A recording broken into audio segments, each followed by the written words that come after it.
दादा आणि ताई गुरुकुलमध्ये 6वीचे ज्यांनी ही परीक्षा आधी दिलेली स्कॉलरशिप ते स्वतःचे अनुभव सांगणार आहे, एक्सपिरियन्स सांगणार आहे की काय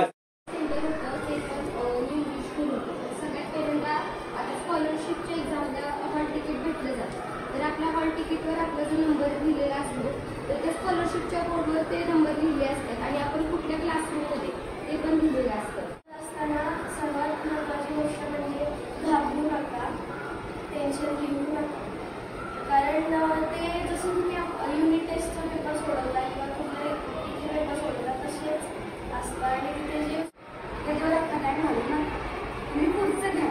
लास्टला जेव्हा टाईम वाचेल तेव्हा ते करा. जे राहिले तुमचं क्वेश्चन त्याच्यावर पुन्हा टाईम घालू नका.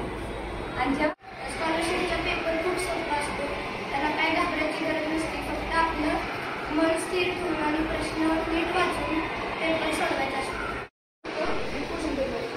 आणि जो आपण सर्कल करतो कोणाशीमध्ये ते परफेक्ट करायचे. कारण कोणाशीवरचे ते सगळे क्वेश्चन्स हे कॉम्प्युटर चेक करतो.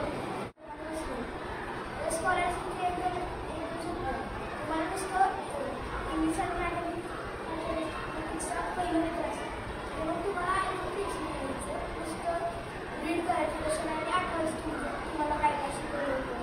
पूर्ण गोल होईपर्यंत नाही, एक डॉट द्या आणि मग स्केल बाजूला करून तुम्ही गोल करा. नाहीतर स्केल धरून जर गोल करत गेलात तर तुमचा गोल बाहेर जाईल. पहिल्यांदा फक्त स्केल आडवी ठेवायची, तिकडे डॉट द्यायचा आणि मग लक्षात येईल की बाबा आपल्याला इथंच गोल करायचं आणि तिथं गोल करा. गोल कसा करायचा हे पण मी प्रत्येक विद्यार्थ्याला आज दाखवलंय ना. त्यामुळे तो तुम्ही तसाच करा आणि बॉल पेनच यूज करा. एकच सांगणार आहे, एक आपलं म्हण आहे, प्रॅक्टिस मेक्स मॅन परफेक्ट. आता आपण एवढी प्रॅक्टिस केली आपण परफेक्ट झालो आहोत. झालंय ना. आता तुम्ही काय करायचं, जे सोपे विषय की इंग्लिश आणि मराठी हे तुम्हाला सोपे पडतं. त्यात खूप वेगळा काहीतरी पेपर येणार आहे. या दोन्ही सोडून असं काही नाही. त्या दोन्हीतल्याच जे काय असेल ते येईल. लक्षात आलं का? मग वेगळं काय समजायची गरज नाही. बरं आता इकडे लक्ष द्या सगळ्यांनीच. IT च्या बाबतीत एक सांगितलेलं आहे, नंबर अॅनालॉजीचे क्वेश्चन शेवट, आधी त्याला हात घालून बसायचं नाही.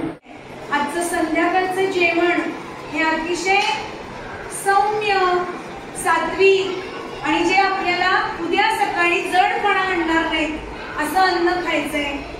आणि रात्रीची झोप बरोबर 10 वाजता तुम्हाला झोपायचंय. एकच लक्षात घ्या, टेन्शन अजिबात घेऊ नका.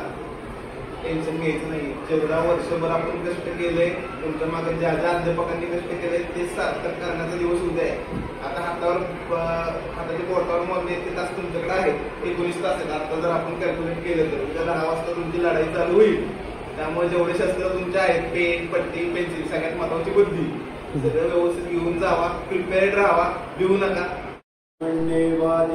रस्ते मा परेषु कदाचित् मा कर्मफले कुर्वु संगोष कोटि कर्मणि. केलेले प्रामाणिक प्रयत्न व उद्या आमच्या परीक्षेत आम्ही करणार असलेले सर्व प्रामाणिक प्रयत्न व आमची सर्व कर्मे आम्ही तुझ्या चरणी अर्पण करत आहोत. घेऊ उंच भरारी हे आमचे आकाश, ज्ञान श्वास हा आमचा भविष्य हातात. संस्कारांच्या या भिंतीची गातो